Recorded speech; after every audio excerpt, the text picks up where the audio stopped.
Well, hello, folks. I'm Jay with the Jay Talks Today's Relationship Show. Right here with our favorite famous cast. Tell them who he is. Country self. Yeah. I'm Lady.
Television shows, like when I was growing up, we weren't allowed to watch, crazy television shows and cop shows and things like that because there was a lot of violence in those shows, and they showed violence. They show even more now than they did then. And I aging myself, but 30 something odd years ago. Yeah, right. So even then, we saw even on television when it came out to relationships between people. And it wasn't until we came into like the 80s and 90s, we had shows like the Cosby Show, that showed a positive relationship between a man and a woman on television. A lot of times we saw black people's relationships on television, it was pimps and hoes. Just keeping it real. That's how they kept acting jobs back then. Yeah, pimps and hoes. Or slaves. And slaves. Women being verbally abused, mentally abused, and little girls, they grew up seeing that, and then it was also mimicked in their own neighborhoods and in their own societies, especially in the inner city. I'm not so sure about as much. Well, yeah, I can say even in the suburban areas, because there was a lot of that going on, and the home wasn't talked about as much. You know what I'm saying? And they saw that as little girls. Even in my own personal experience, I've seen women being verbally attacked. And what they do is they went on a counterattack. Yeah, and that didn't make it any better. And kids, even though we may not have been in the room, we were still in the home. Yeah, we could hear it. And then you can see the tension. Like if you walk into a room and suddenly everybody just start talking. Okay, you're not stupid. you know that something interesting just happened in there. And then that makes you even more curious. I mean, I can remember my brothers used to sneak up at night and play stealth mode, you know, crawl across the floor to try to hear what the grown people were talking about. And a lot of it, they really didn't need to hear.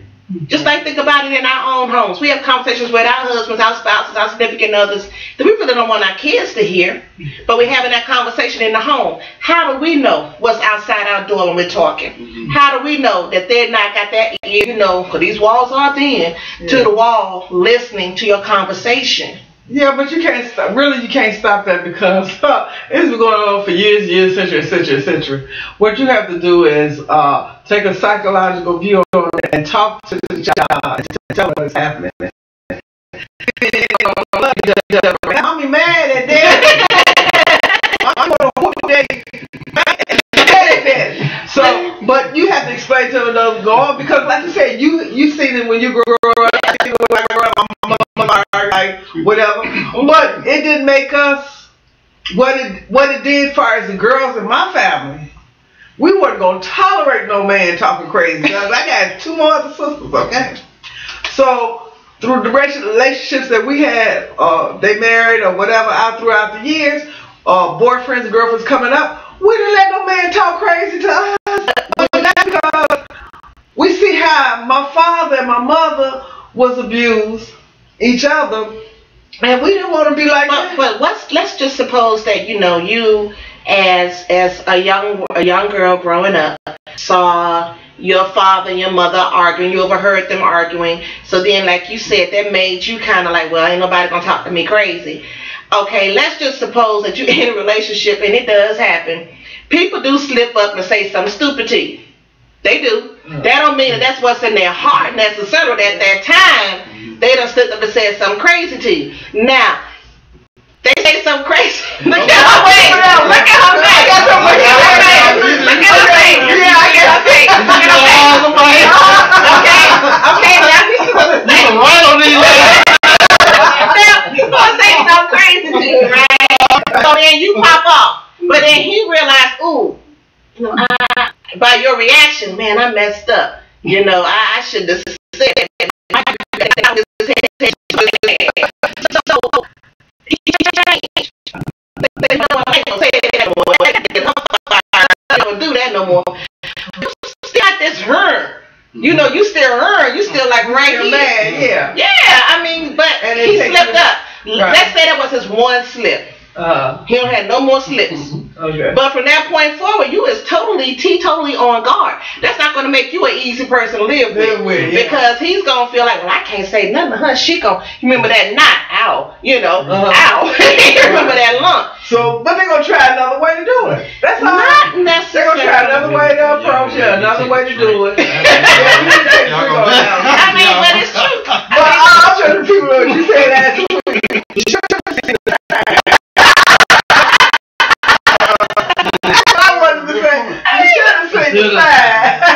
But kids do see a lot in the home, and it does affect them. You know, it really does. And you think your child may not see you or hear you, but they do. They know that you're unhappy. That can't possibly make them happy. Yeah, but like you said, it don't have to be all the time. It could be one big argument. It could be one argument set out every, you know, the whole thing. It doesn't have to be all the time, every week, every day, once a week, every day. But for some people, it is every day, every week, every weekend. They start fighting on Thursday, and they don't stop fighting until Sunday because see the party days right there. They start fighting on Thursday.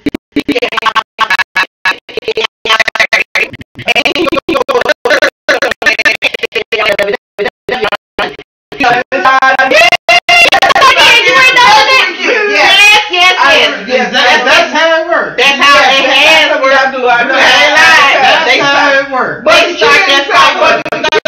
the kids get abused in relationships or whatever. But the kids themselves, when they grow up and see that some kids, it depends on the kid and how the parent raised them. It depends on the vulnerability of the kid. But some kids, they rise above it. They're like, I ain't gonna let, you know, talk crazy to my mama. I got a question, cause I believe it's a legitimate question. To go on with everything.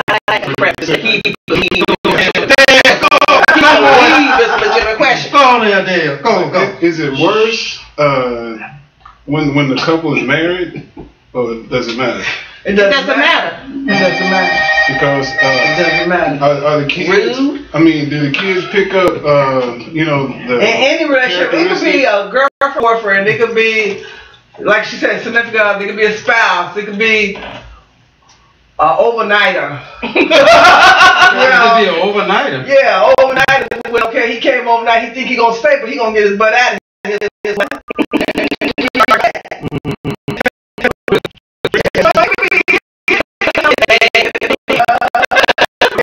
I got a lot of writing on these lines. Getting ready to come Two out. first talking about he gonna.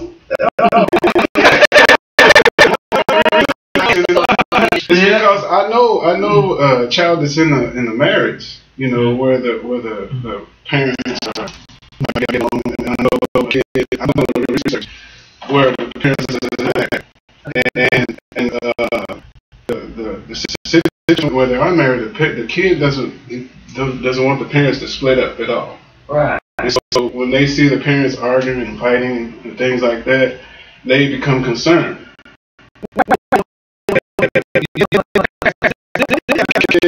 You know, not only in the neighborhood, but in school as well, because they don't want their parents to break up. They don't want them to make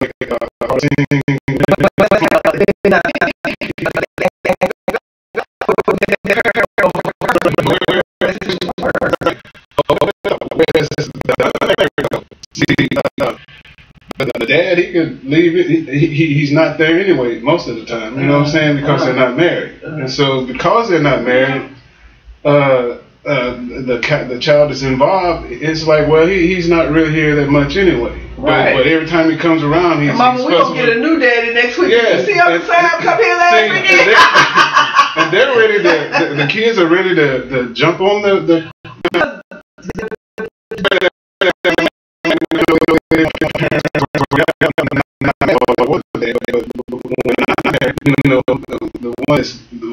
in this situation, the mother's always there. Okay, but you gotta look at this too. The single parent, and she can have boyfriends every 2 or 3 months, so the kid understand that this thing he's just another one that does. Where the father and the mother that's married, they there for a while, even though sometimes he don't come down, but he's there. I don't think this kids so much. I would say understand. Sometimes they just go along with the flow. No, and they go along with the flow. With the unmarried. I hear both of y'all with the unmarried. All right, and you got those that are unmarried that are shy. Okay.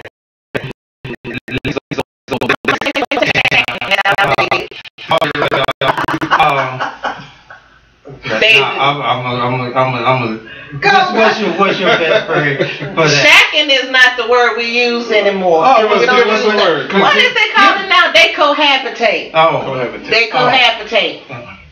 They cohabitating. Domestic partnership is what they call it. Domestic partnership. Domestic partnership, yes. They don't call it shacking no more. Are you saying I'm in the past or something? I'm saying you're a little ancient. Yeah, you need to come forward. Come to the 21st. I am in the light. You stuck in 1974 Dolomite, Sheba Baby, Blackula. But if whatever they want to call it, together, domestic cohabitating, domestic relationship. They are recognized by the partnership, whatever you want to call it. Domestic relationship. They are. They're recognized now. So common law marriage, if you want to call it that. You still a little bad there. Come on. No, that's still a legal statement. That's still. You go in the court. That is a phrase they still use in the court. So anyway, you see the daddy going in and out the door. Different daddy. Yeah, you see the different daddy. And a lot of kids these days, they some have just gotten to the point where they just put up with it. It's not like that they like it. They don't like it. You see as many of them acting out of it, but if they say something, the parents most of the time, or the parent that's in control or running the house, well, most of the time winds up telling the kids to mind their own business, and they don't really have a whole lot of say per se. They can say something, but they don't really have and when the parent is jumping on their case, mind their own business, you stepping in grown folk business. This ain't none of your business, And a lot of times parents are not listening to their kids, and they're crying out, they're doing, they're acting out, but then when they do that, they still getting blamed. But you know what? That's why a lot of people have an issue. It's crazy how media will take something and rework it. Now, I read the book Push before it became Precious. Okay? And a lot of issues, family issues, were cited in that book. See, we don't read enough. We don't read. We'd rather go to the movie and see Precious. Then that way, that's that person's interpretation of the book that you see on the screen.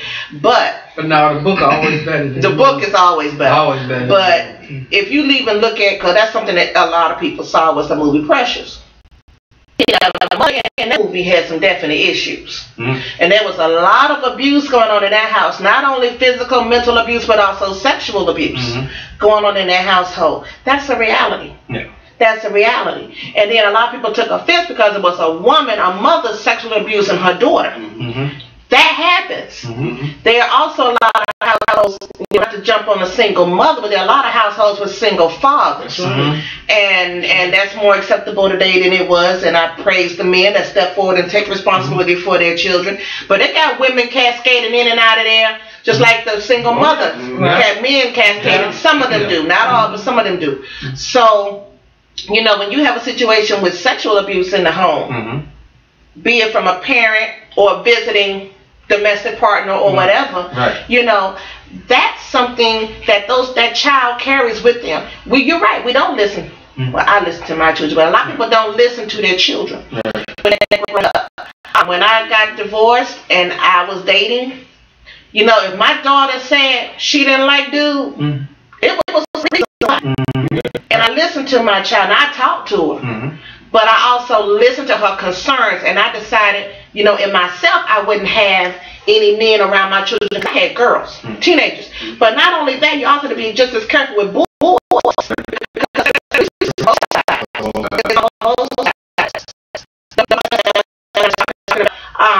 Donnie McClurkin. And how he was abused by a family member. Another man abused him, and that affected him. And if any of you out there read in his book, read about the situation. It happens. What happens with us, we tend to cover these things up, especially in the black community. We cover them up because it's a taboo. And it affects these kids. These kids are in school. They're acting out. They're hanging out. They're out on the street corner. That's why I believe, my personal opinion, the most susceptible to these dope dealers coming to these little kids in elementary school, getting them to sling that dope for them and make money. They're more susceptible to gangs. They're more susceptible to abuse from the outside, as well as from what's going on in their home, because it's what they're accustomed to.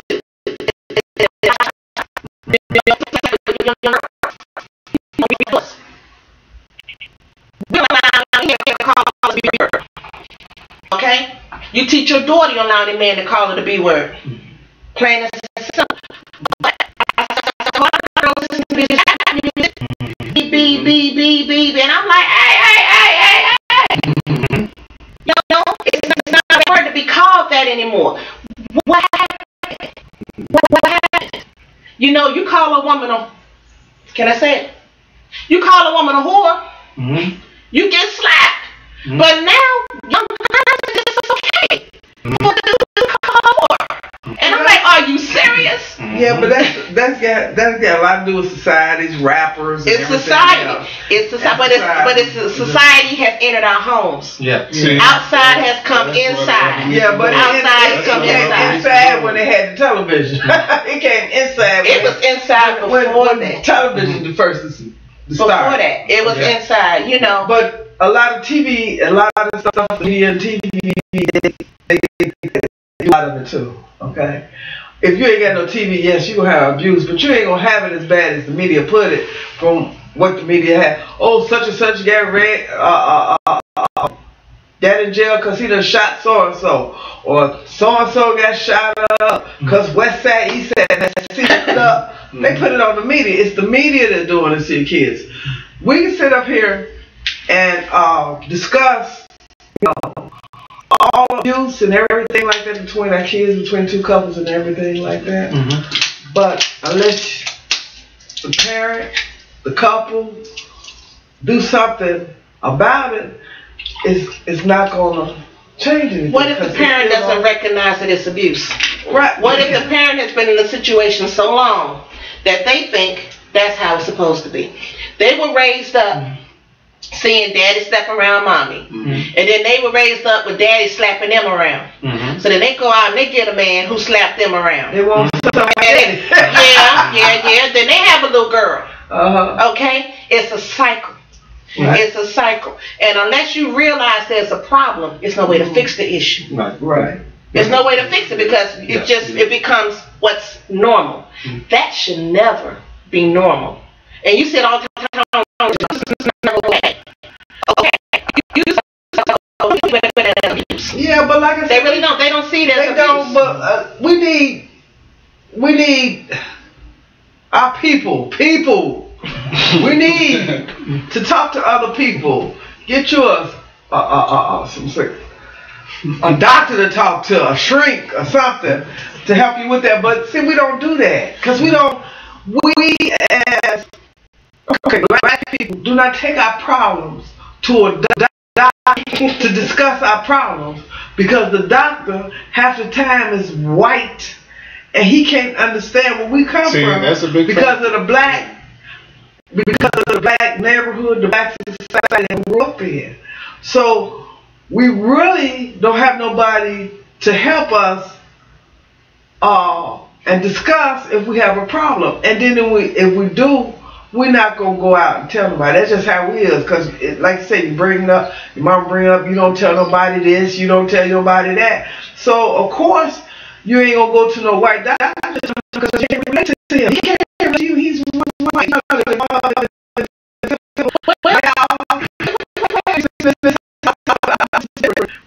So, a lot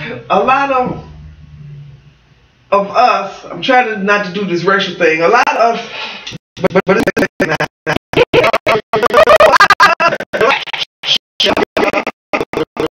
that is black, we don't discuss whatever come in our home to the outside. The majority of the people who hear about what's coming out outside is the police when they arrest us. I almost said somebody. Caught it.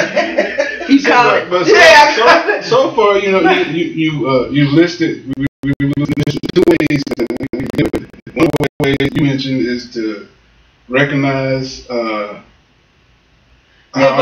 characteristics in our children and talk to our children, and speak to talking doctors, psychiatrists and therapists.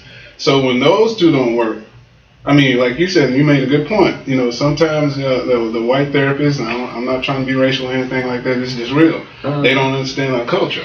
Well, so therefore, they don't really understand the nature of our problems. I'm a firm believer in it. I have proof. But you know why they don't study the nature of our problems? Because they caused us their problems back in slavery. They had us turned against each other until this day still. Miss Stephanie, can we keep this in the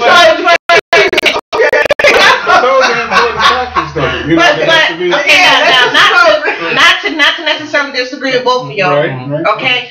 But in today's society, I'm not talking about 30, 40, 50, 60 years ago.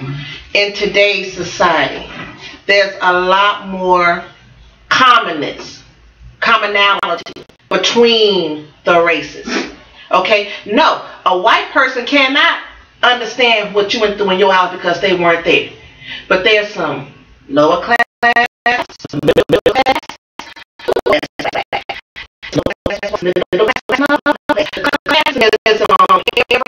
every type of race that we have. We all have different levels in and amongst ourselves. And within those levels, we're still intermixing and intermingling. No, a white man from Hartford, Connecticut, could not understand what you went through in Chicago, in the hood. Yeah. Correct. He can't comprehend I understand that. He can't comprehend that. Now, when it comes down to us as black people seeking professional help, honestly, and the statistics prove it out, we don't. We don't.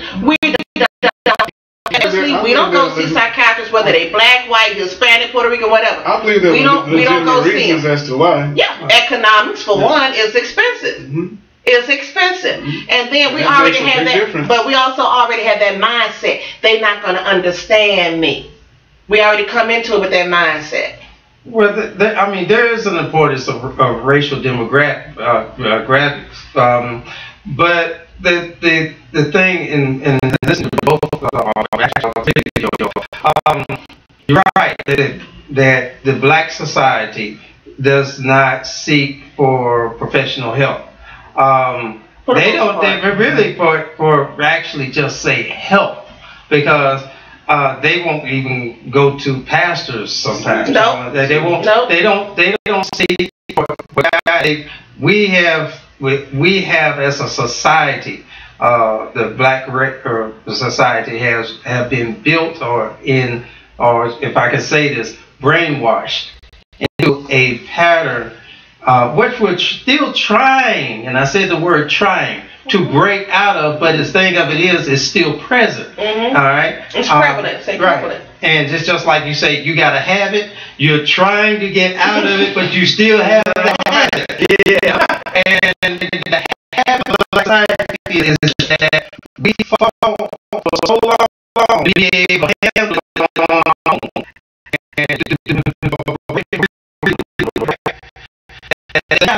I can handle it on my own. I don't need nobody's help. I can fight this thing by myself. And there's been that tone. That's, I think, as you said, Sister Soldier, there's been that tone that's been set in the black society. However, if you ever paid attention, that tone is beginning to merge a lot in towards the white society. The low income white society is now taking on a lot of what the black society. But you know why? No goodness. Right. You know why? I know. You know why? Here she comes. Because we are dying breed. We're not locked up. And we're not locked up. We are dying breed. So there is more than it is. I'm trying. And that's one of the things, it's a whole lot in the relationships, and it just really is a sad thing. I mean, I know we hit on those married, being in the home, the unmarried, and then the unmarried, and what did you say, domestically? Domestic. Domestic relationship, domestic partnership, domestic partnership. Cohabitating. Yes. Cohabitating. Not shacking. Yeah, relationship. It's still shacking. Ain't shacking. Where did that come from anyway? It's still a shack. Well, the house. That's just because the houses don't look like shacks no more. Where did that come from? Shacking. Because the houses look like shacks. Can I answer that? Can I remember back in the 70s when Superfly? I know he remember. Remember Superfly? I don't want to go back in the day. Y'all look. Rudy Rainbow and all that. Yeah, y'all want to. One day I may show to our listeners one of my old day pictures. Well, you had afro this big.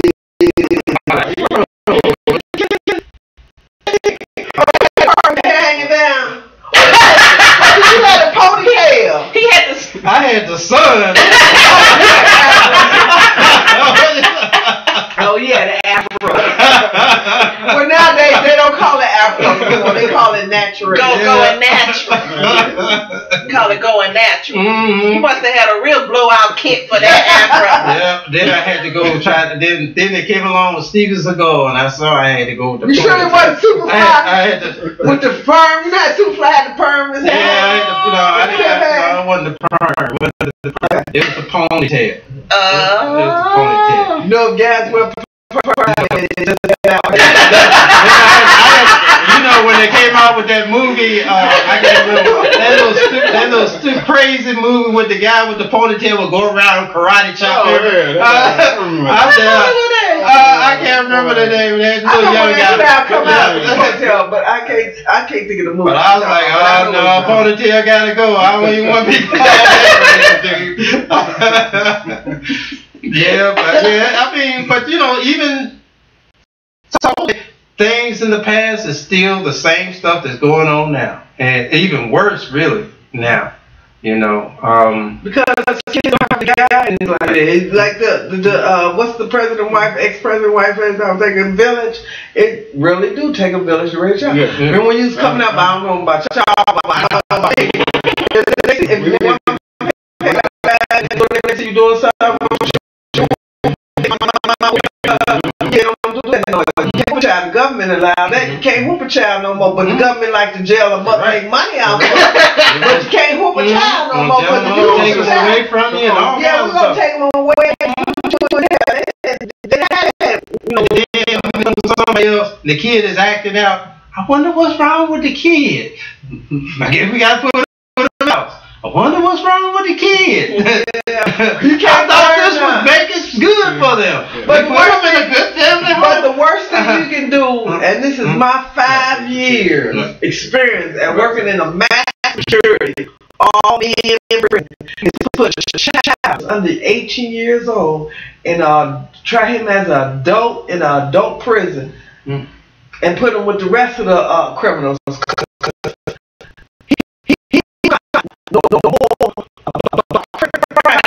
He did when he first went in, and that's a shame. And they know it, but the media, the government, they make money. The industrials, they make money off these people. Mm-hmm. Do you know an inmate at the time that I was working was getting paid 30 cents a day to work in the so society make rules so they make certain rules so you know somebody gonna break.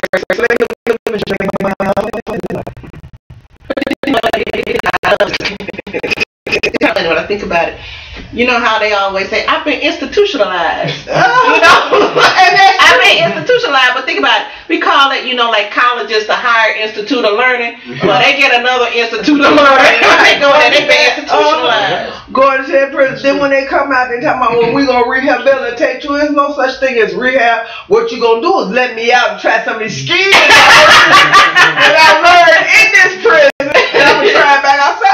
Back when I get out the street. The only thing, I'm gonna try not to get caught this time. That's the only thing. So they're really making money off of them. Like that's all. But back on subject, Jay. Yeah. Now, what do you think is a leading cause as to why these cycles? Because it is a cycle. It is. It's a cycle of abuse. Vicious cycle. Why these cycles? They're hard. I can't say they can't be broken because they can. But why are they so persistent in our society? Well, from what I've gathered from looking at a lot of statistics, surveys, and just a lot of counsel and talking with people, the biggest thing is pretty much a lot with many other things, and even. And I know it might sound a little redundant when I say church, even church applications. People say they care, but the showings they don't really care. It's like you know when you look at some church folk. I have to say church, but y'all know I'm gonna get on the church.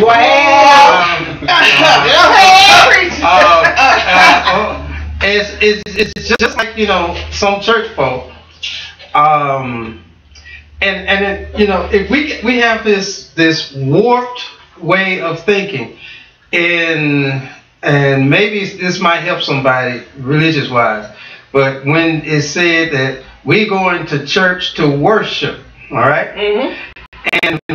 And I'm going somewhere with this, but anyway, go to church to worship, and really, it's not said that nowhere in the Bible that going to this fellowship, that's what it really is, fellowship to worship, because worshiping God is doing His will. And that's how you worship God. And many, because now the society has changed it from what it really is, which is a fellowship, to calling it worship all the time. So people have got that mindset, and their mindset, oh, I'm going to church to worship, and that's what they think they're going to get their worship, is when they get to this building. And because when they leave the building, you most of the time are not seeing them in worship. So, and I'm saying most, I'm saying a lot of people, if you watch, because see, Bible talks a lot about the fruit of the tree. It will show itself. So now, getting back to the thing about the people in the cycle, a lot of people say they care, but the fruit of what they are really about shows in their action. And if you really care, then, like, there was something I said to somebody. I said, if they were just confessing all that, I said, if you really mean everything you say, there will be some signs showing that that's what you really mean. Okay? And if there are no signs, that means you're not really meaning what you say. I mean, it's just and whether you're religious or not, I mean, this is just common. Let your yes be a yes and your no be a no. I mean, there really is no in between. A lot of times people want to play with the in between, and the reason can't break cycle because folk are playing with the in between and not being very decisive and moving into decisiveness. So they can't break the circle because they're playing with it. They're playing with it. I know it might not be a good phrase for somebody to accept, but bottom line, you're playing with it, and you're not really listening. There's some when you have denial in play, then you're not serious about what you things that you need to be either owning up to, confessing up to, or receiving in to help or get you on that path. You're pushing it away. So you can't be serious if you're pushing it away. And the cycles can't cycle. There's no cycle of anything, whether it's the ones we were talking about, kids, or a cycle of change of character, or a cycle of habits, or anything can't be changed until there's a definite in your choices. Because once you start having any denials playing around, it can't change. But even so much so as the church. The church should be a safe place. It should be. For kids, for anybody. It should be. But we're speaking about children today. Tell the Catholics that. I'm sorry. I had to get that one in when you said the church. Tell the Catholics that. Okay. Just the Catholics. Them the ones that got caught. They're the ones that got caught. Okay, they got caught. Yeah, I can tell you something. In the Baptist, in the Episcopalian, I can tell you. They got caught. Everybody else can hide it real good. Yeah, that's what I tell the church. Little boys storming out the tree down there in Georgia. We about them folks. Hello, but I'm so sorry for what I've done. Church, please forgive me. But anyway, and then here come the lawyers. But anyway, stop it. Church is supposed to be a safe place, right? But a lot of times it isn't. Not just, I know everybody, she just said Catholic church, little boys, little girls too. Little girls getting abused, teenagers being abused, you know, young women, young men. It's across the board, and they got some in every denomination. And yes, the pedophiles, or whatever they want to call them, I just call them sick. But they're everywhere. And the thing about it is that we in the church are supposed to safeguard our youth. We're supposed to, you know, it's called stranger danger. But what happens when stranger danger isn't a stranger? You feel me? Really? It's your pastor. It's your deacon. It's your mother. It's your director. It's somebody that's supposed to protect you and nurture you. So we always see this thing about stranger danger, you know, and I'm not going against stranger danger. That's all fine and good. But stranger, let's say, leave me alone. Leave me alone. Leave me alone. In grade school, don't let stranger danger. But they still use stranger danger. You know, I got little grandbabies. They still use stranger danger. But the thing is that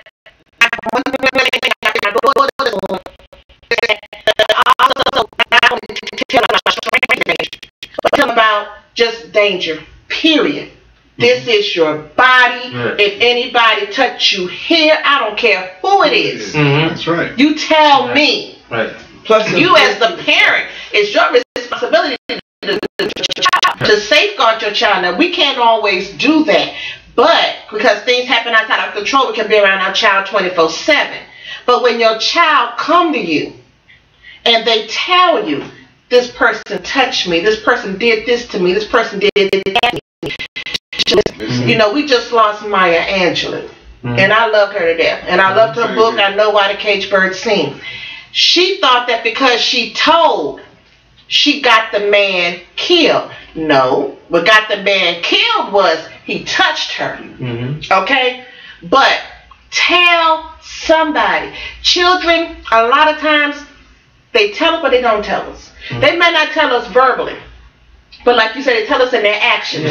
They cutting up in school. If you got a kid that's going to school, they're good, they're happy, and then all of a sudden, they just around. Their grades drop. You know, I had a phone call at work because a social worker called because they were wondering about somebody that I knew. I knew at home because their child's behavior at school had changed. Their grades had dropped. These are signs. Then the parent got upset because somebody questioned her, but she was supposed to be questioned. Don't get upset when somebody questions you because they're trying to safeguard that child. They don't know. It could be that Billy had a bad day. But at least somebody noticed. And you know what? It's bad that they had to make it a law that physicians report anything that looks suspicious. They made it a law. Think about it. If they had been doing it up front because it's the right thing to do, it would need to be put on paper that you have to do this or you will be sued. That you have to do this or your insurance is going to go up. They should have did it because it was the right thing to do. A lot of times people just straight up don't want to get involved. They see a situation going on, they don't want to get involved. They don't want to get involved. And that's just reality. Now me with my big mouth, I'm going to get involved. That one right there, I know she going to get involved. This one right here, ain't you. But with the minority, not the majority. The average person is not going to want to get involved because of all of these laws and constrictions and everything. You know, their parent, if it's a false allegation, well, they can take you to court. You know, they still put you in jail. Look at that football star who just got out of jail because a girl lied on her and said he raped her, and then she turned around and reconsidered said no, he didn't, and he got out of jail and won $6.4 million. But did you also hear about that grandparent that sicked the pit bull on a little girl, and the pit bull just tore her face up and everything, and he tried to sue Kentucky. It was in the news, so I'm not saying nothing not true. It was in the news. They tried to sue Kentucky Fried Chicken because at the restaurant, they said the restaurant refused to serve the little girl. I heard that. I mean, and at first they tried to say that it was, you know, related to the restaurant as what happened to the little girl. They tried to sue the restaurant, crooked grandparents. The restaurant hired their own investigator and found out what really happened. So now the grandparents about to go to jail. Think about the amount of abuse that must have went on in that home before that whole incident happened. A grandparent sicked a pit bull on their own grandchild to try to get money from this corporation. Wow. That's craziness. But that couldn't have been the only incident of that craziness. Like that family that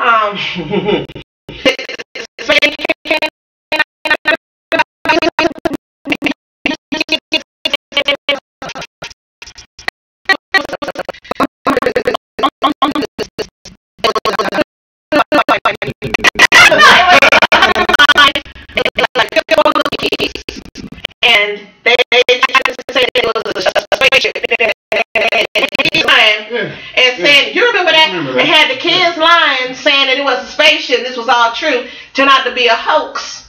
Well, what are they supposed to do? What had happened? Well, they just tried to get their own reality television show, and they were going to use their children to get the reality television show. Yeah, and a lot of people do that. You know, every little girl is not a star. Today, these reality shows, because it shows you nowadays people don't have morals. They'll do anything for $1 bill, y'all. Somebody needs to stop. Somebody needs to have some morals. People talking about something good like the Wives of Atlanta. But I don't watch that. I happen to like that one. They're interested with that. Bro, I don't know. You done gave them a new idea. That was her idea, folks. That was her idea. But what I'm saying is the people don't have no morals because they out trying to outdo each other.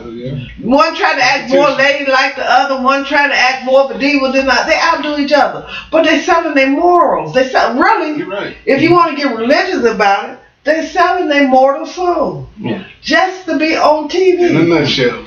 Just to be on TV. But think about it, like even that little girl getting abused had rich white parents. I still think that her dead. I don't care what nobody. Well, they both dead now, so we'll never. They're both dead. They're both dead. I know the daddy died. But the thing about it is, this little girl, and I mean, think about it. She had the best of everything. I bet the daddy went down there. Stop, Daddy. Okay. That's not nice. And that was not nice. And she, you know, in a rich home, had everything. A little girl could come on, beautiful little girl, in her home. And to this day, they cannot figure out who did it. They cannot figure out when it happened. But somebody in that house abused that child and they killed it. Whatever you want to say, they know who did it. They can't say the brother did it because the brother, he couldn't even pump cotton. I said pump. I ain't say what I want to say. So they know that the little brother can't do it. She could just look at that I'm sorry. But they know he didn't do it. Could nobody be the father? Could nobody do it but the father? And the mother knew it. That's what makes it so bad. But just like everybody thought, and I knew when I first heard it that OJ killed that woman. Everybody, he running.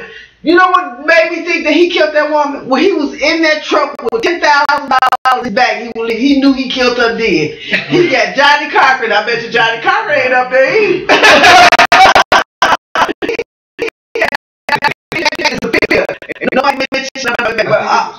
No, that's what you think. I think OJ did it because when you that mad and that adrenaline pumping through your body, when you that mad, I believe it was two. no, I believe it was OJ because the guy that they killed, the guy, he said it too. He said it was him. He the guy who bought the sunglasses to her.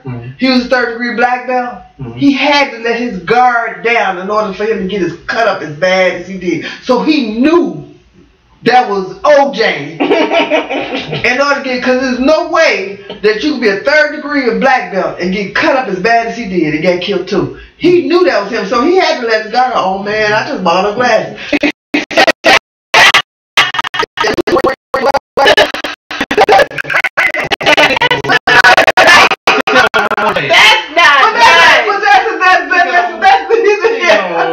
But you know what? No, but in the end, he still went to jail because he's a little bit off. Because they couldn't get him. He's still, but hold up, but OJ's still in jail. Yeah. And honestly, for stealing his own stuff. Stealing his own stuff. Well, what he is legally? No, legally, because after he had to pay that money. He had no money, so they had to take his stuff to sell it, and he went to go steal his stuff so they couldn't sell it. So, but they didn't have to give him as many years as they got. Well, but they got him. Get him. That was vengeful. They wanted to get him, and they got him. Yeah, they got him. Yeah. They got him. But the thing about it is that even in that situation, there was abuse going on in that household.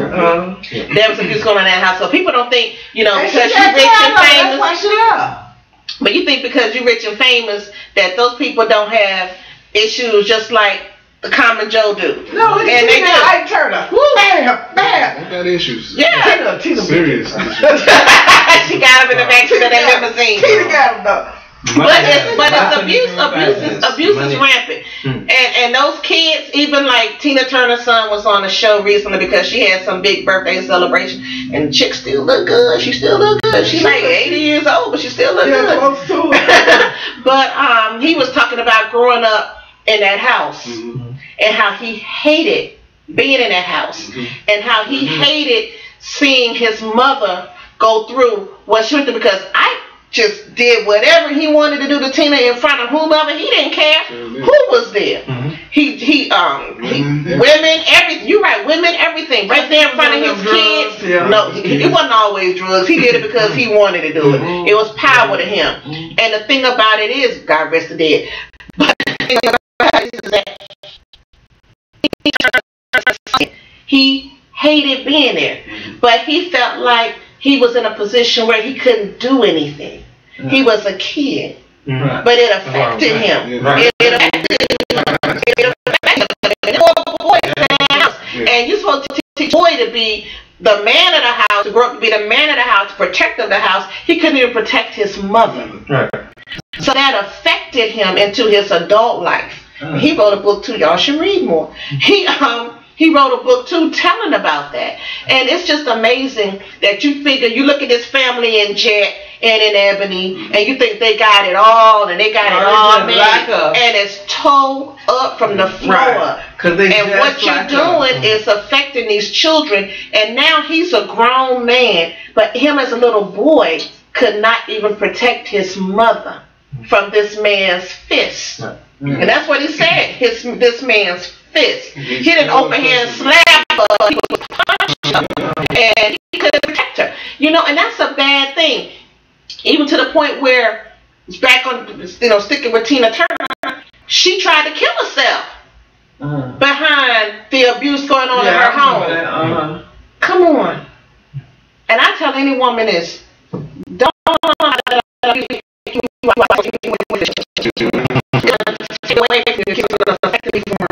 and if you say that, to me, if you say that for that abuse, and then you want to turn around and kill yourself, just let him keep on abusing. He'll do it for you. If you can't get out, if you don't want to get out, don't want to leave, you always have a choice. God gave you free will. You always got a choice. But some people aren't strong enough. Yeah. They're not strong enough. They're not mentally strong enough. Or they've been weakened. Or they're weakened. Or they're dependent on the money or whatever it is that he do. The sex, we can go there too. Whatever power he has, whatever power he have over you, be it money, be it sex, being position, whatever. A lot of women, honestly, live their life through their man. Well, we had earlier show, I don't know if the society, our listeners have seen it, but we had an earlier show about relationships, and I know we're actually talking about kids, but this does have something to do with it, because we're talking about how the grown folks' relationship, the parents and grown folk relationships, how they affect the kids.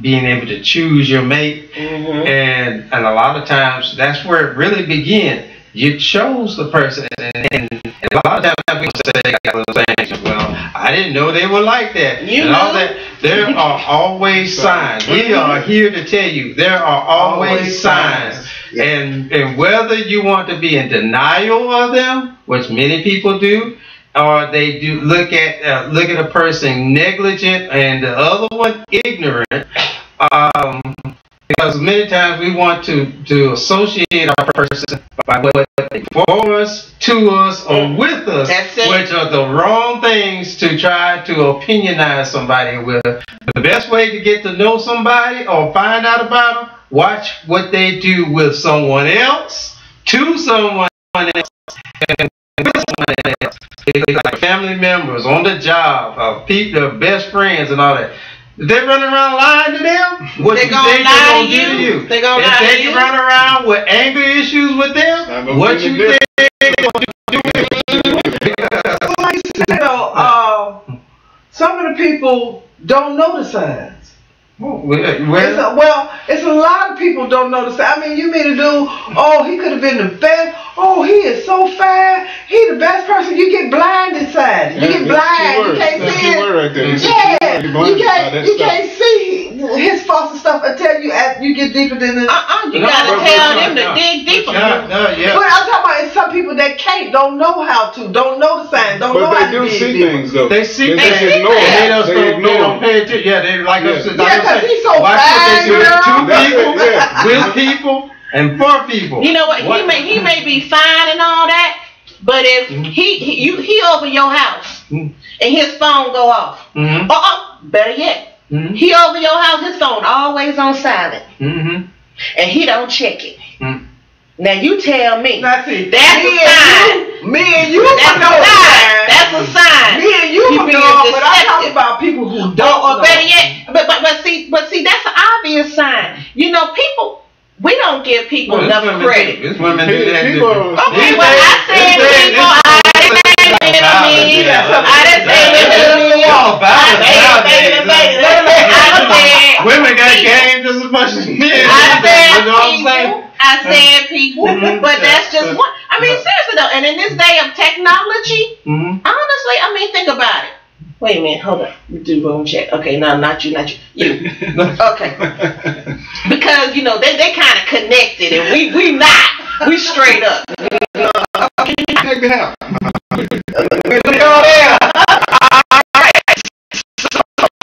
Connect. Let's go to connected people. These are connected people, these two in the middle. All right.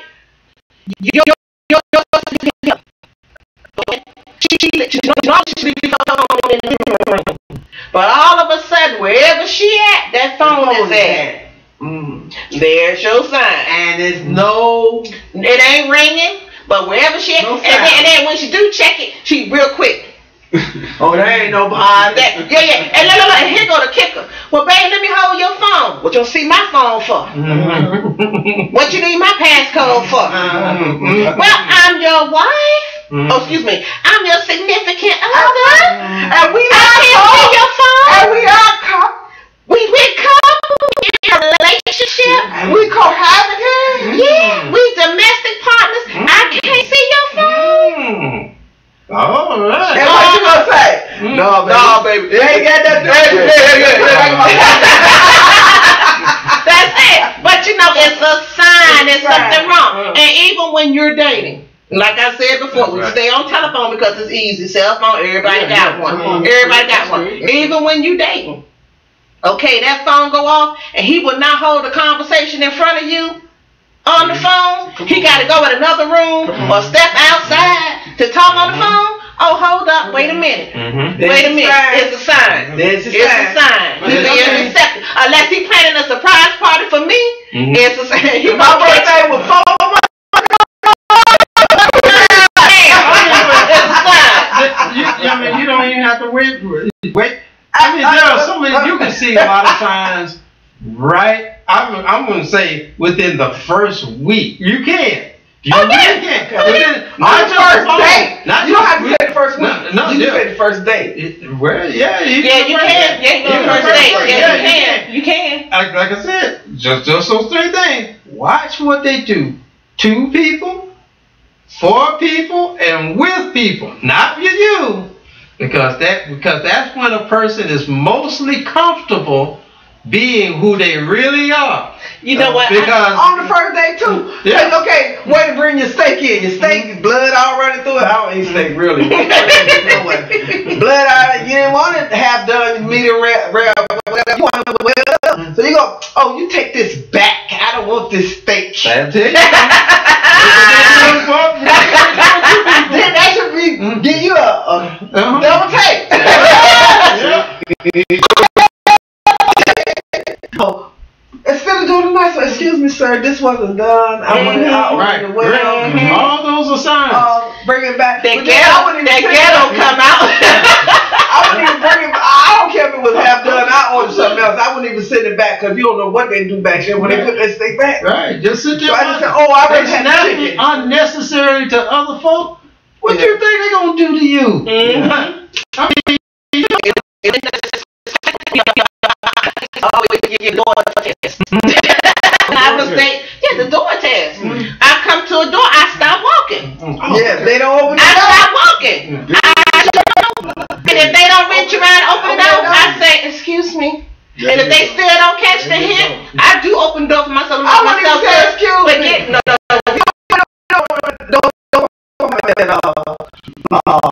I'm sorry, but this date is over.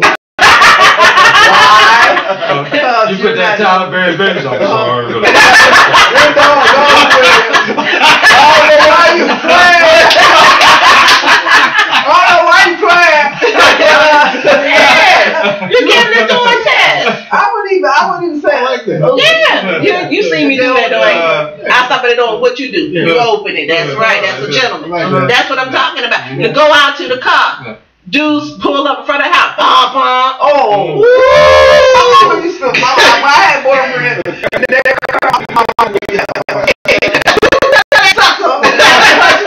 He can't come and knock on the door. Don't be out there blowing that hole. Everybody up in the neighborhood. My mama would not. But that's it. Supposed to come to the door. And that's not old school. That's just what's right. Yeah, that's right. That's just what's right. But it does. That's where it all starts. It starts from your choice of who you hook up with, and I mean, which for some people have ended up into marriage. But you know, as you were saying, you got some folk that married.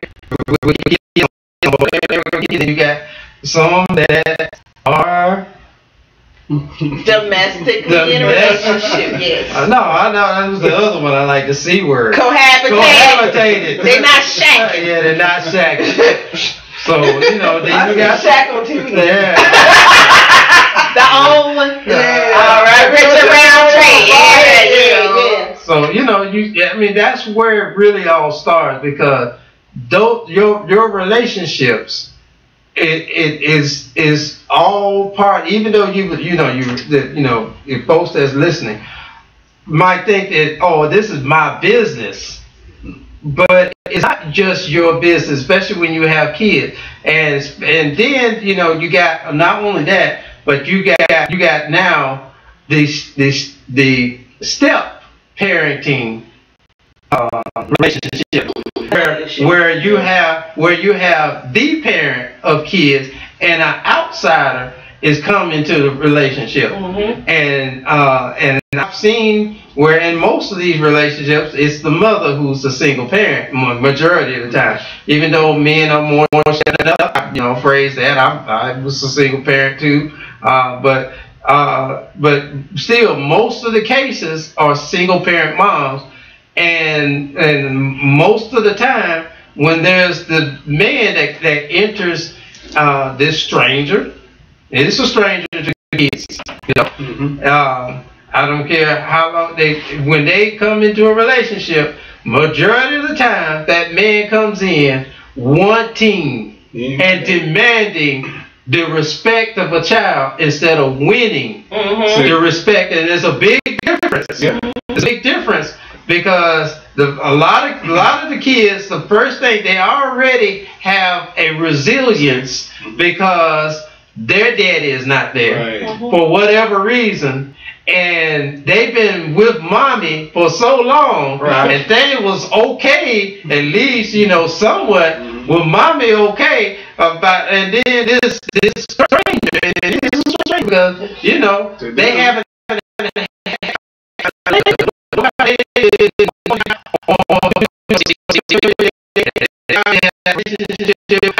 It's a different kind of setting. Right. So that's why I say stranger. So stranger danger. Right.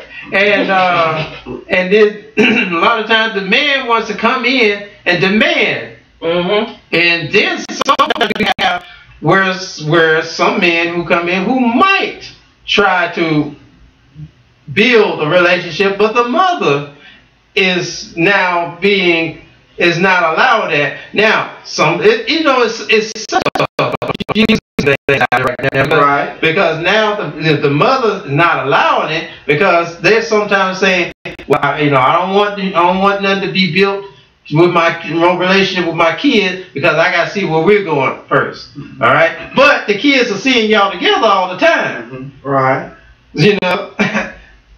It's really a big mess that our kids have to deal with. But you know what? In all, I'm probably in the minority on this one. But why?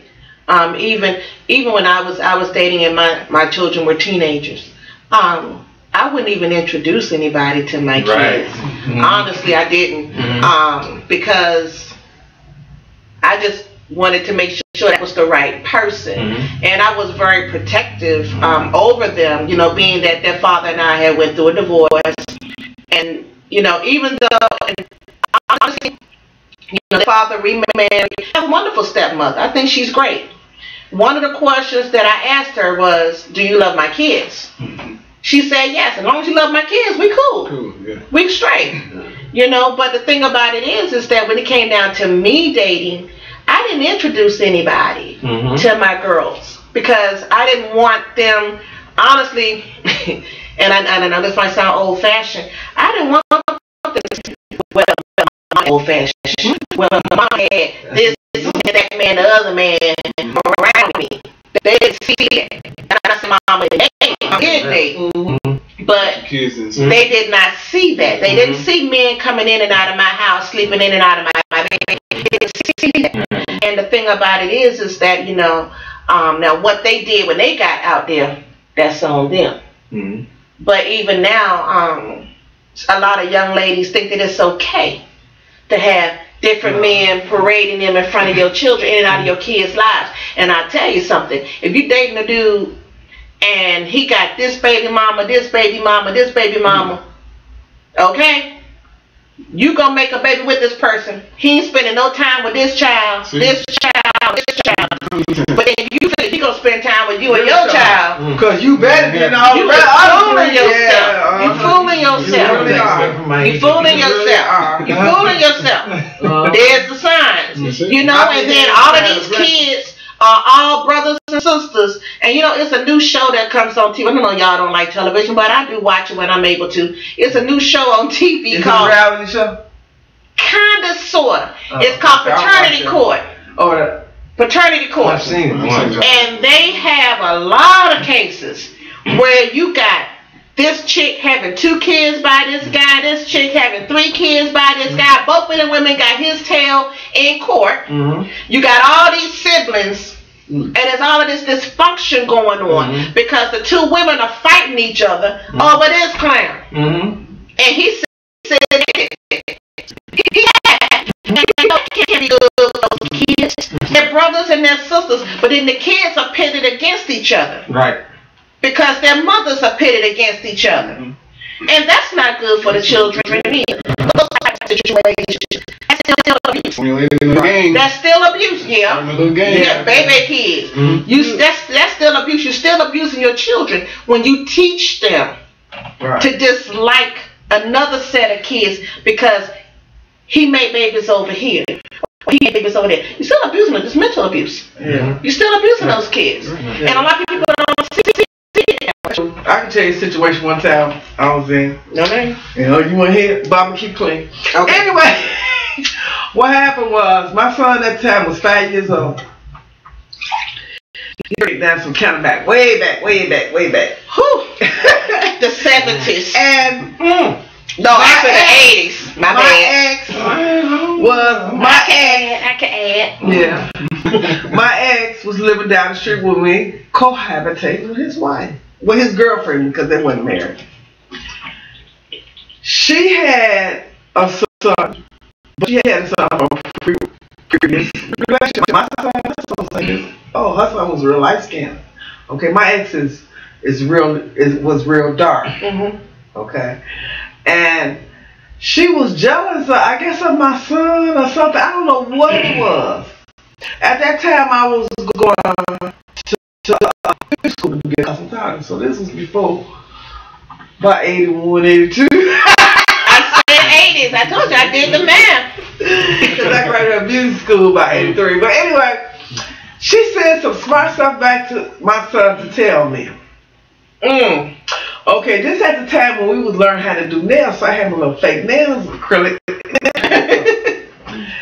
And that don't sound good. Yeah, it did. I had my little pink dress, tutu. I forget the style was that, but I had this little pink outfit on. And it was in the summertime. So I said, she said, what? And he went to tell me what she said. He's fine, so he speaks very clear. And he told me what she said and stuff like that. I went in the house, cut my little hard acrylics is cut off, and they had plastic to the egg.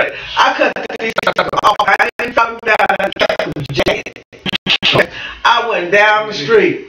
Okay, I mean they live like not even a block from me, but they live down the street. I came and jumped on this car like a gorilla.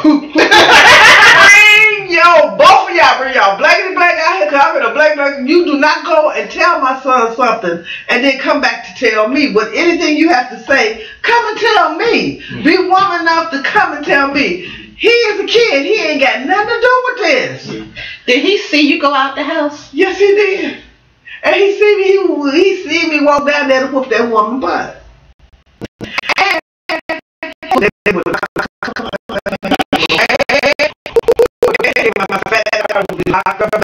But the thing is, though, but they did not jump up and down the car like a little ape coming out the cage for him to come outside. He would not come out that door. She did not come out that door. And they had the screen door open. I said, and they didn't call the cops or nothing. I said, if you ever come out that door, I'm going to whoop you, old black. I had a friend to this day. He the only one to calm me down and told me it wasn't worth it and don't do this and don't do that. And he moved to Arizona now, but he's the only one to calm me down. Do you know they did not come out the house? If they did, I did not see him.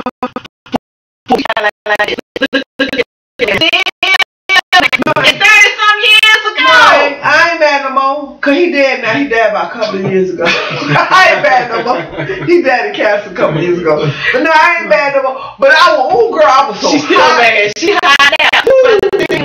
But your son saw this. You know, and we do stuff as parents. But you know how he seen it, you know? He seen me like, Mama go whoop.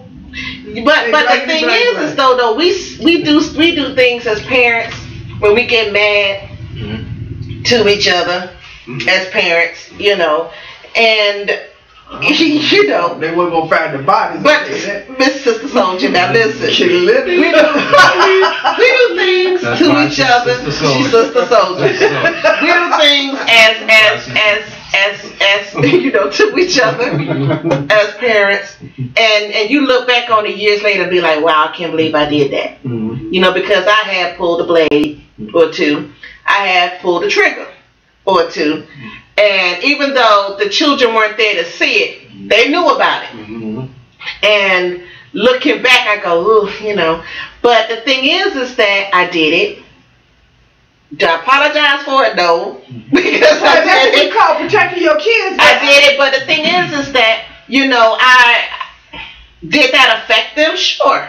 It affected them. We as adults, and I know that it's hard, but we as adults really, even though our children may not see what we do, they may not necessarily hear what we do, with their own ears, they still know about it. Because people talk about it. Yeah. People talk about it in families, in situations. People talk about it, and it's my like, kids you know, talk about it to this day. Yeah, baby, I remember. People Woo, mama, you know, you had been there. it. Yeah, we would have been orphans. I said, I know. But you know, it's like children A lot of times we really don't give them enough credit. We That's really what I don't. said. They're very smart. No, Right. they're very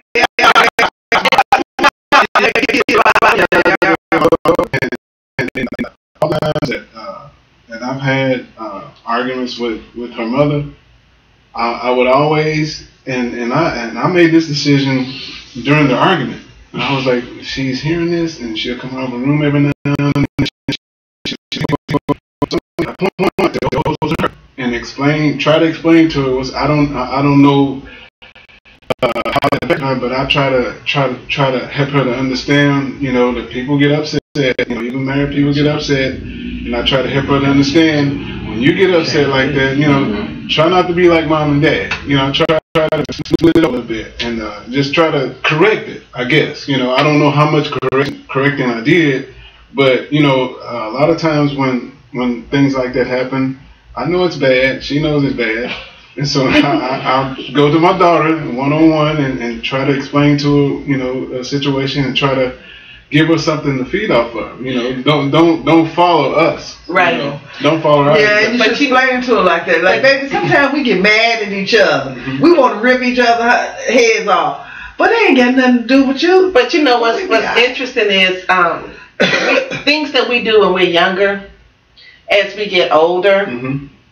I know for me personally, I'm much less reactionary. It takes a lot to get me But you rolling. know why? But hold up, let me finish this. It takes a whole lot to get me rolling. And I was talking to someone today, and they said that when they were in their younger days, you know, being in a relationship and they had children, they used to be quick-tempered.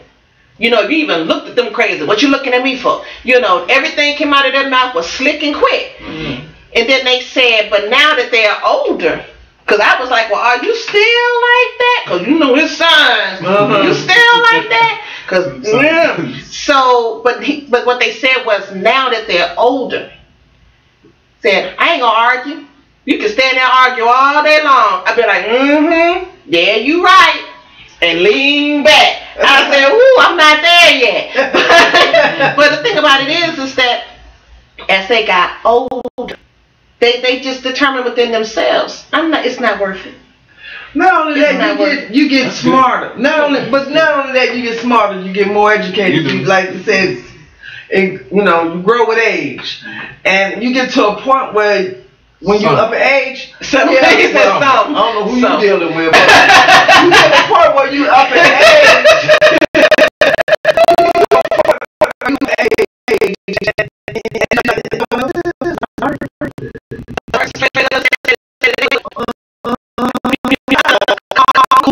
So you can stand there, come in the room, wop the whoop, my favorite whoop the whoop. Yeah. And you go, you know, I'll be like this, you right? And I'm like, and once they say you right, I was totally like disarmed. I'm like, whoa, you know. But the thing is, like they said back in the day though, what you looking at me for? I mean, just quick. We didn't know back in the day. We was young and dumb. And anyway, I ain't gonna put the end on it. All right, you ain't gonna put the end on it. But when you get older, you get wiser. And the stuff that bothers you, he said some. Okay, well, Jay. The size for you met them. Yeah, but you all the signs. Yeah, you just hold up. There was signs. You like Prince refused to see them. Like Prince say, sign of the times. But you refused to see them. But anyway, but there is we get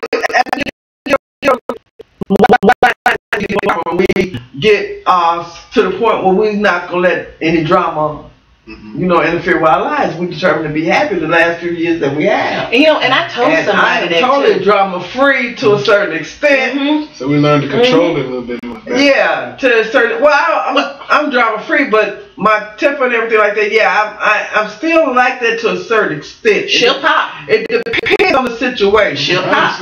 But sometimes you just can't suck it all up. You gotta tell her, mother. But the thing is, like we were talking about one time before, I remember when it was, it might have been last week. We were talking about your circle of influence, who you in your circle. And that's have to be really, really particular about who you allow to be in your circle of influence. But see, you as the adult determines who your kids are around. Right. Yeah. You as an adult determine what they see and what they don't see, because you've already But that's in predetermined the circle, though. who's around you. Yeah, for a large part, especially when they're really small, you are in complete and total control That's right. as to your circle of influence and theirs. Because let's say that you see they have a grandparent that's alcoholic and they're abusive alcoholic. Okay, you gonna allow your 3-year-old to the house? No, you control that. You control that. You're right. So Put a Mickey in his drink, shake him up quick, he go to sleep, you ain't got to worry about no more. you know what? You're right. But you really do. You But I had a control. girlfriend that did that. Yeah, you control. If you see a situation, I know someone that said that they don't allow their child to go over to the grandparents' house because the grandparents are always fighting.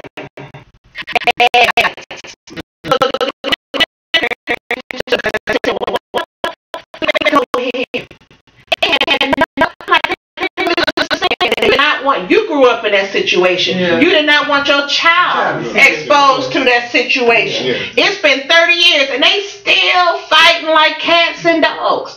And you know, and the chick was like, no, I told him straight up, Daddy, you and Mama fight. I'm not sending my baby over there. See, she controlled who was around her, the circle of influence around her child. And we have to, and even though, you know, as they come and up, take away from the grandparents, it's still good. and and as they come up, we should, as they get into school, it's harder for us to do that. But we should still try to do it as much as possible to buffer them and to protect. I'm not saying be overprotective. No, but Because we it's can a person overprotective. But you control what they see. Yeah. You control what goes on in your house. There are 2 places on this earth where you gonna have peace. That's in your home And in the grave. And the grave. In my home, there will be peace. If there's no peace in my home, hell got to get the hell out. And that's just how it is. Hell got to get the hell out. I'm at that point. A lot of people aren't there. Because they depended on this man or whoever their partner may be, man, woman, whatever. They depended on him to bring money into the house. Yeah, but they like, depended on him for physical needs. They depended on him for this and third. You got to learn how to walk that walk by yourself, be dependent on you. Because as long as you're dependent on another individual doing something for you, dependent on them, not you assisting each other, but you are dependent on them, they're going to bring that crap to you. and ain't no peace. Ain't Ain't gonna be no pretty peace. gonna be no peace. That's real. You know, you supposed to, when you're in a relationship, it's supposed to be each one of you. No relationship is 50-50. Okay? Sometimes it's 60-40. Sometimes it's 70-30. But it's always, it should be a balance in there somewhere. Well, 80-20. Where y'all, I don't know about 80-20, but y'all two are working together like this. Y'all should be, when you're pulling, he's pushing. When you're pushing, he's pulling.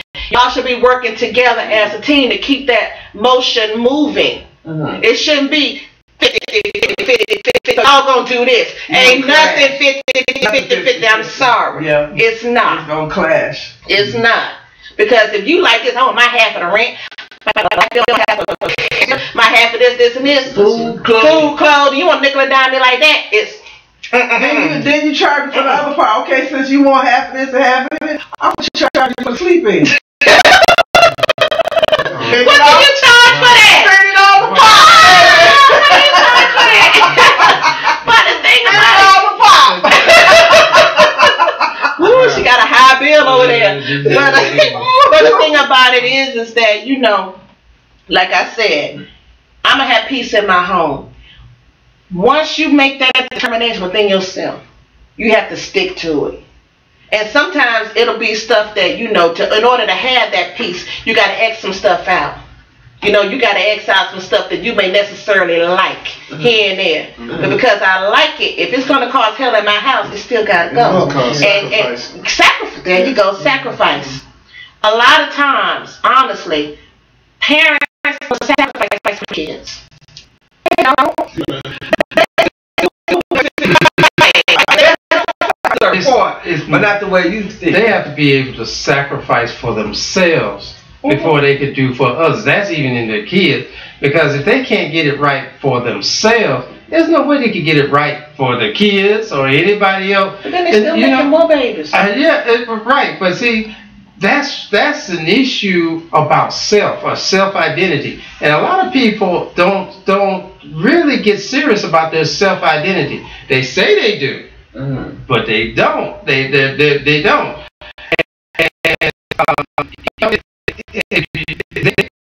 Some people say, if you ask somebody, if you go out and really do a survey, and it's been surveys, and ask, and I'm not picking on women, but I'm just saying women at this point, because it's been done on men. But there's been you ask some women, the survey was done on several women. 50 as a matter of fact. Keep on, come on. She went 35 of them, when asked, what kind of man would you like? The answer was pretty much this: I like a man that treat me nice, for me, love me for who I am, and just all the real nice things. But then they came back with another question to those, particularly addressing those 35. Well, if you get a man that is not like that, would you let him go, or would you keep him? That 25 of the 35 said, well, I'll keep them and see where it goes. Oh, so they can change. I'll keep them and see where it goes.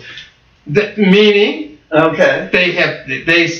she asked, the question was asked, if you get a man that's not like that, what would you do? They said that means they've seen the side of them that is not within their preference. But they're going to take them anyway. All right. Okay. Now, and when I say many people don't establish their self-identity, they're not serious about it. They say they'll like you said, they talk too much, talk outside the neck. They talk outside the neck and make it seem like it, but when it comes down to the actions, they're not. They're not, because the proof is, I mean, and the same thing as you were talking about, kids are they are. And the one thing that just me is that society has brought parents to feel so comfortable to use profanity around their kids, and they'll cuss the kids. They'll profane the kids, and you blankety blank this, and just shut the H up, and and blankety blank it is, and the D word, and sometimes they don't get it from the parents. They get it in school. Well, no, they get it from parents. So they get it from parents. They get it from grandparents. They get it from other kids in school. But where those kids get it from? They learn that behavior. The thing of it is, there is one true fact. No matter how good or how strong you might raise a kid, if they go to public schools, oh yes, they're still, that is true. That's the one day, but that's why it's so important to even do good preparation for your kid. You try to get them educated and trained to be able to prepare for what they're going into school to deal with. But a lot of parents don't do that either. But the thing about it, it's already bad at the house because they get in the house, and then when the kids are growing up, and then they run around and cuss back at them, they get beat upside the head from what they've been taught to do. Let me tell you what my mother used to do. My mother could cuss. God rest her soul. My mother could make a sailor blush. My mother cuss. She'd say words you never thought you'd say. But when I was coming up, she said, it's not a lady like to cuss. Don't nobody want to see it. But she couldn't say. So, by me growing up, I say the normal. Every once in a while, I say a cussing word. But I really don't say cussing words. I can say 2 words that I say all the time. I can't believe you just said that. 2 words. I'm talking to when we at work. TV. When we at work, and I'm talking, I say something nasty, you know, but I don't say no cussing word. That's the truth, cat. I say something like that, but I don't say no cussing word. My mother, It does slip out here and there. every once in a while. Here and there, and I be like, oh, you can't say that. Yeah, I said it. see, I said on the phone the other day, she said, "Now, Miss Stephanie, I got people in here. I got your speaker. Don't you I was telling my situation. And started cussing. Blah, blah, blah, blah, blah. I'm like, I'm trying to become woosah, right? And I'm telling her, and I'm like, blah, blah, blah, blah, blah, blah.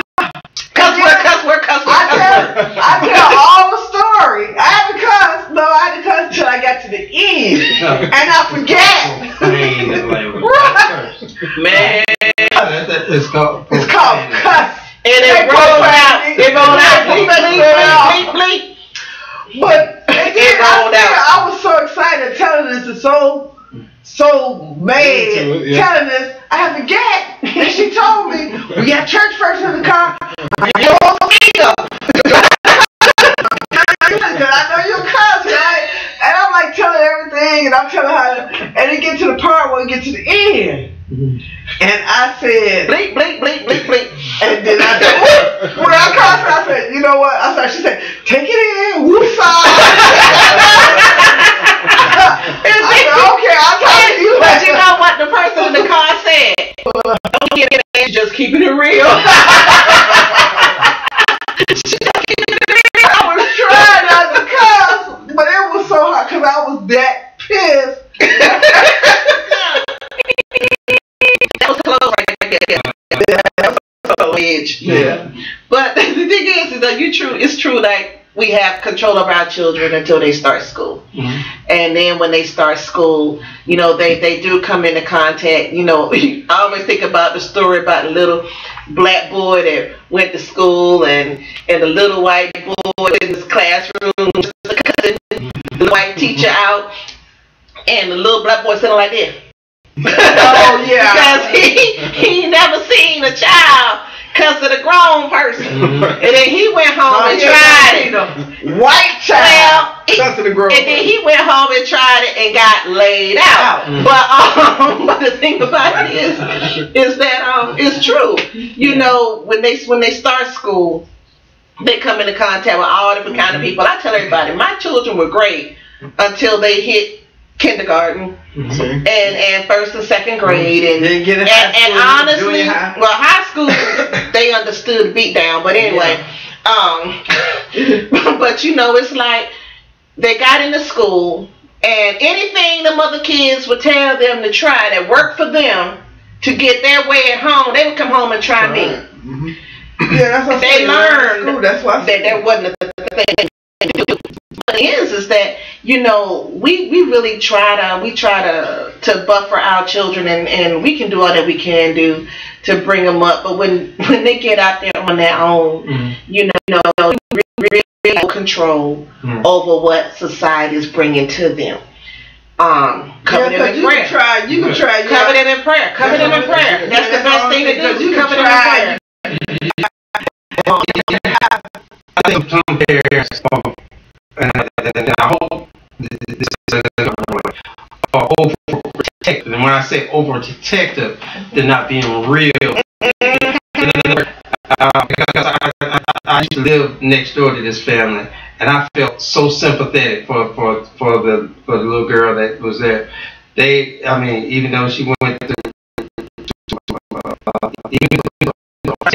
that wasn't even protective.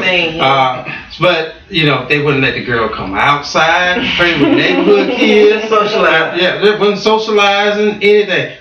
Restricted. I mean, this girl couldn't watch nothing but even cartoons. Didn't even certain cartoons. This girl was like 10 years old, and certain they were, and I'm gonna say this, overly religious. There is such a thing as overly religious. I didn't say overly Christian. I said overly religious.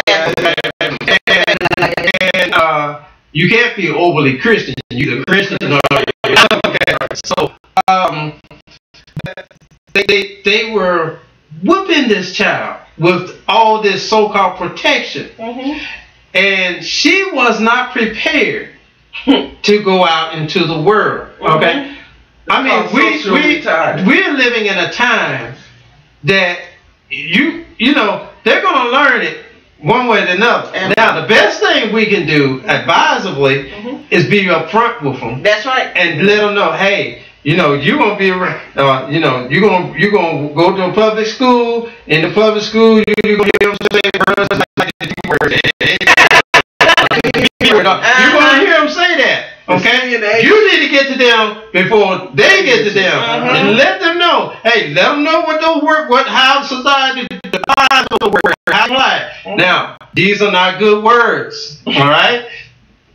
These are words you're going to hear, but I don't want you using these words. When you hear folks using words, I mean, prepare them, because they go out into these schools and they start, and you know, people like to be liked, even kids. Right. So if the majority, in which it is, are using these words and you know, kids like to be liked. They like to. Well, I mean, even as adults, we like to be liked. We like to be accepted. That's true. And so people begin to mold, even kids, mold themselves into those that they tend to want to be accepted by. Correct. Which means starting to talk the lingo, the language, and all that, and you know, because they're not prepared.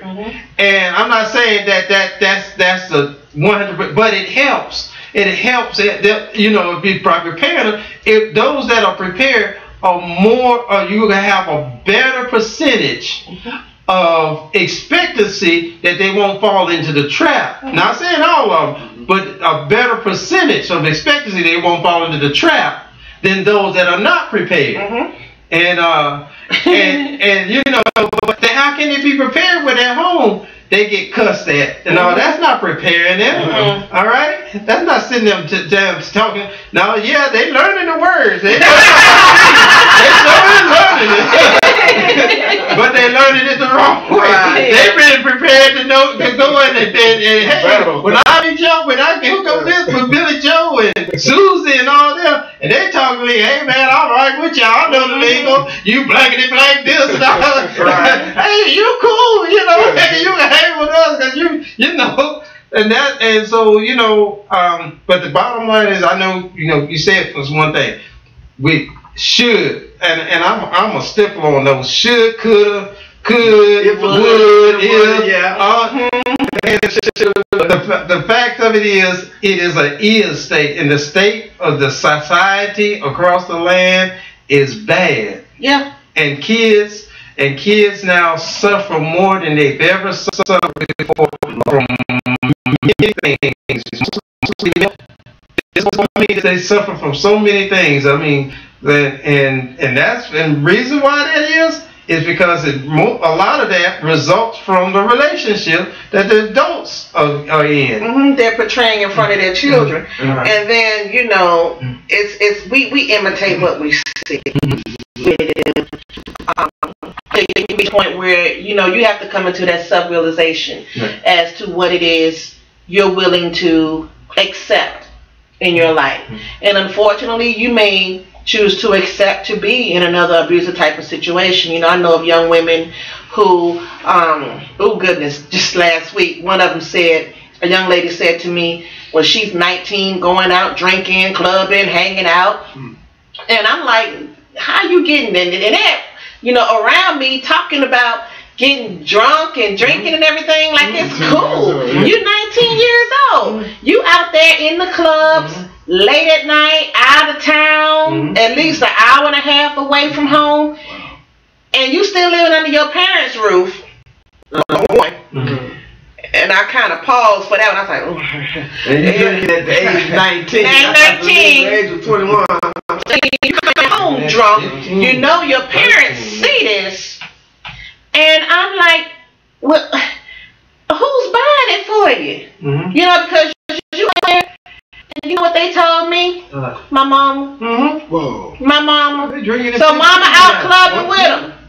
Drinking and I'm like crazy. This is a beautiful young lady who is out in the clubs, and then she dressed like a $2 hoe, some say $2 hoe, and thinking that that's how you get attention. You are getting attention. You're getting the wrong type of attention, and you may be in a situation one day that you're not able to handle, and something really, really ugly can happen. I'm not gonna be there to help you. You know, and they think that that's okay and it's acceptable. But then when mama walking around with shirt cut here, pants slid all down here, you know, they think it's okay. And that's the type of attention that they want. But they don't realize they giving, it's not the type of attention they want, but they get free advertising.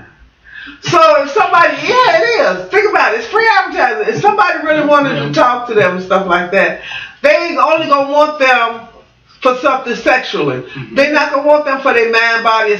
Mind and spirit. They already want their body, but they ain't gonna want them for mind and spirit because they didn't advertise. Look, I got the goods. You know, come talk to me. So they don't have no morals for themselves. And if you don't have no morals for yourself as a mother, your kids is not gonna have no morals. I mean, they think it's cool to hang out clubbing with your kids. I mean, when they're teenagers or when they're young teenagers, you know. But it happens. They take them to. I remember back in the day, when Prince and The Time and Vanity 6 were all out, for you old school people. And I wanted to go to the concert. Oh, really? And I wanted to go to the concert, but my mom was like, you too young for that. Because she knew what was going to be going on in that type of arena. Did I go? Yeah, Mama, I went. But once I got in there, I saw what she meant. It was a whole lot going on with them. When the lights lit up everywhere, you know what I'm saying? And then it was like, I was shocked because I had never been in an environment. Now, she tried to prevent me from going into that environment, but I went in and I did that. So when my children were coming up, that environment, man. And when my kids wanted to go to shows and things, you know, that were not age appropriate, me as now an adult, I'm like saying to them, no, and the first thing came out of their mouth was, well, didn't you do it? Because people had already told them what I had done. You know, plus they seen the pictures. So, but the thing is that I was like, wow. So then how do you combat that when your children are saying to you, well, didn't you do it? Didn't you do it? And then some of us, women, you know, and you're in a crazy relationship, and then you see your child in a crazy relationship, they just mimicking what they saw you do. So how do you go to them and say, well, baby, you shouldn't take that. Let that man talk to you like that. That heard to you. You should be a better woman than that. You should stand up, move out, move on, whatever. They're going to try and say, well, Mama, you didn't do it.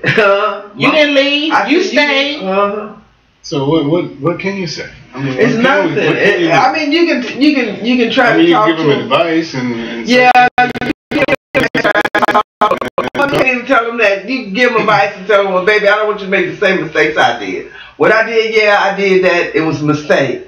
I was young, you know, I don't think no better. My mother didn't tell me. 9 times out of 10, most mothers didn't tell, coming up like my age, I ain't going to say it by after my age, but most mothers, it was taboo to talk about stuff like that. Yeah, they didn't talk Grandmothers to daughters and daughters to, and so they didn't talk about it. But the society that I grew up in now, you know, after the age of 25, I like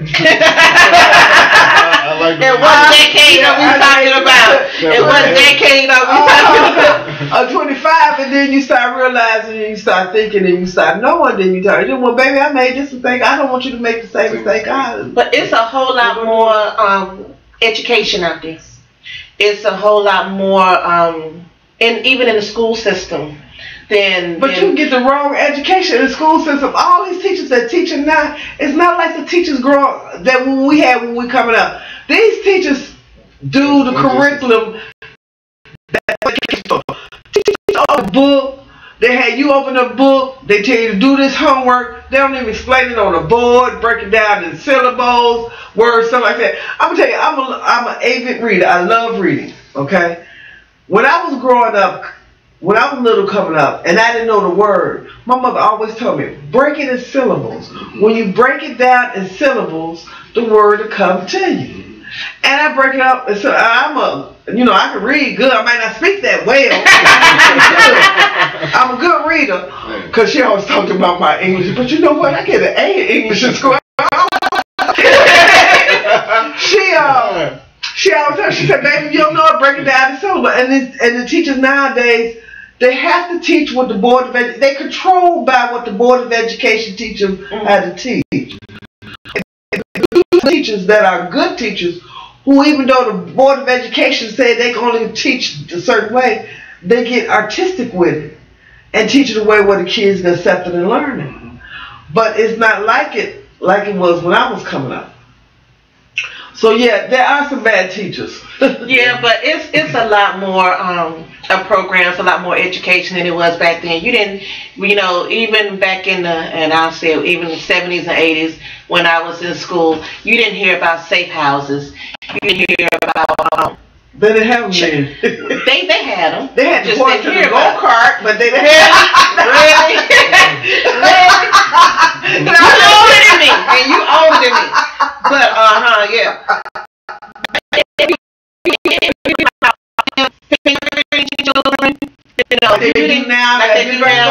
Programs. You didn't hear about that stuff. You didn't hear them. Yeah, because you had pedophiles then, but you didn't have as much as you had now. Everybody. Yeah, you did. Well, they wasn't as well known as they are now. Right, and where that comes from is educating. I don't think that the number of pedophiles just automatically just grew. I think that because of the education of our youth, people started to speak more about it, and they became, it's easy to hide in the dark than it is when you're brought to the light. Yeah. And it may look like it was an explosion all of a sudden, but they've been there and prevalent the whole time. Yeah. But now we have, put in place where we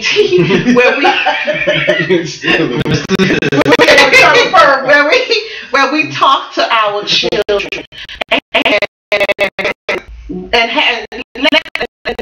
give them to recognize, even like in a small child. I praise my daughter because she calls it her peachy. And she'll tell her daughter, don't let anybody touch your peachy. Yeah. And one day I was giving her a bath. And I touched her peachy, and she had a fit. Mama said don't touch my peachy. And I was like, Kristen, come in here. The girl was loose. And my baby came in the room, and my grandbaby was screaming and hollering. And she said, it's okay. It's grandma. She said, no, Mama, you said don't let nobody touch my peachy.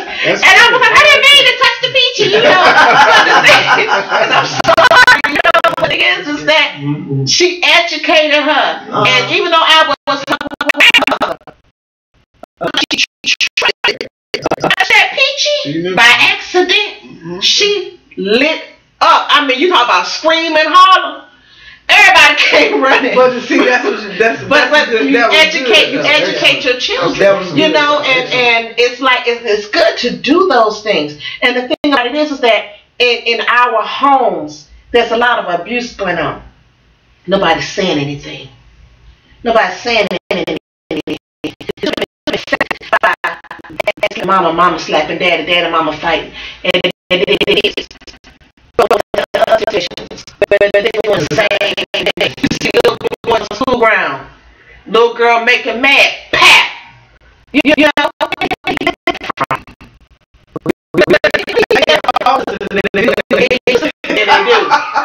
used to say boys don't hit girls. They don't say that no more. You hit a girl, you're a punk. That's what they used to say. That's what they used to say. They tell their children that, but in the home it's totally different. Contradiction, and the kids see that. They see that it's a contradiction. Yeah, what you're telling me in the home is not what I see you doing. Right. And some parents, you say, well, do as I say and not as I do. Oh, that's wrong. That's wrong. That's wrong. That's wrong. It's two left shoes. I don't know who brought up that line from hell. My mom used to send it back there. My mom used to say it. Yeah, that's a line from hell. That's a line from hell. The time I heard that, I've always had serious problems. Yeah, don't do as I do. Do as I say. What you saying? Yeah, what are you saying? Yeah. What are you saying? To your child, to the young person. They look up to you. You're their mentor. They don't even realize, and then you as a parent, you're mentoring your child without even realizing that it is what you're doing. Mm-hmm. What you allow to be in your circle of, I call it your circle of influence. Excuse me. What you allow to be in your circle of influence also influences your child. It's not just you in that situation. In that abusive situation, your child is in that situation. Kind of like the village. Yeah, but like we were saying, that's why we some of these parents need to get educated on this. Some of these parents, in order for them to get educated, you know, kids are bad. Don't listen to the media. Don't listen to what other people saying. And some people are listening and still won't do nothing. So it's up to society and the parents to change all that, which it might improve a little bit, but it's really not going to be that big of a change because it's been happening for years and years and years. Matter of fact, if you want to go through hundreds of years, let Sister Soldier take you back. Don't take us back right now. Okay. Hundreds of years. But any improvement. But we're in a civilized society now that we can talk to our kids like that. We can tell our kids. But any improvement is just that, an improvement. At least it's not a step backwards. Right. At least you're not being stationary, not moving forward. Right. So any improvement is, quote unquote, an improvement. As long as you're moving forward, that's what's important. But don't be stagnant. Don't just sit still and do nothing and allow the things to continue to go on. You know, right, because that's exactly what it is. And if you look back through your family history, you'll see it, and you'll recognize it. You recognize it, and that's all that it really is. I mean, somebody had to be first to understand it, but it's your responsibility to be the last. Yeah. Mm-hmm. Don't let it continue on into that next generation. That's right. See the that stuff. Well, all right. So we had a pretty good talk tonight. Talking about kids, and the bottom line is, it's just messed up. It's just messed up. It really is. It's just messed up. That's really the bottom line. And I mean, you know, few people can't make that change. It's going to take all of us folk to make that change. Actually, I like that Uncle Sam. Uncle Sam wants you to make that change. Get that abuse out of the relationship. Out of the kids. It's gonna take you to make that relationship with your kids, to make that change. You can't make them be anything, but you definitely can help to mold them. And with that note, I think we've had a really good show. Once again, our call-in line is a little late right now, but you can still call in and leave messages. It's 931-266-0206. Maybe on our next show. Just keep that in mind. And just want to let you know our next month is we're going to be talking about some hot, sizzling topics. You don't want to miss this. Hot, sizzling topics. Daring topics. Just keep a look on our website, and you'll get a chance to see what our topics are. All right. Anything else, Lady K? I'm good. Anything else, L. Dale? I think I'm good. Anything else, Sister Soldier? Keep it real. Power to the people. Power to the people. Well, y'all know it's my time now. and I want to do things. You know, if you parents or folk think that y'all can cuss out kids and they won't cuss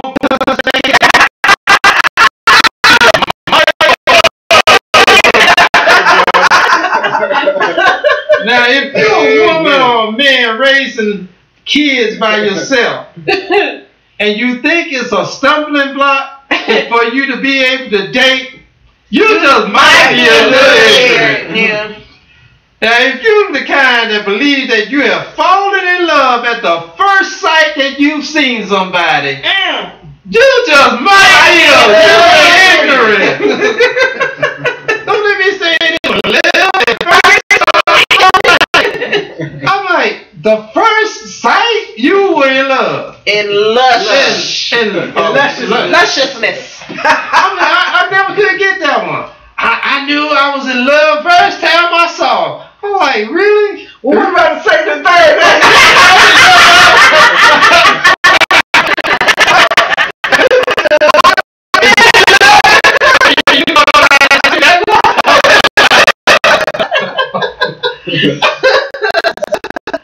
Now you're a man thinking that it's so cool to impregnate several women just to be able to call yourself a man. You just really might be a little ignorant. A lot of ignorance right there. She ignorant too. And if you're a woman thinking that you can be a baby boomer just to collect an income, you just might be a little ignorant. All right, y'all. This is Jay with the Jay Talks. Today's relationship. And we're going to see y'all later. All right? All right.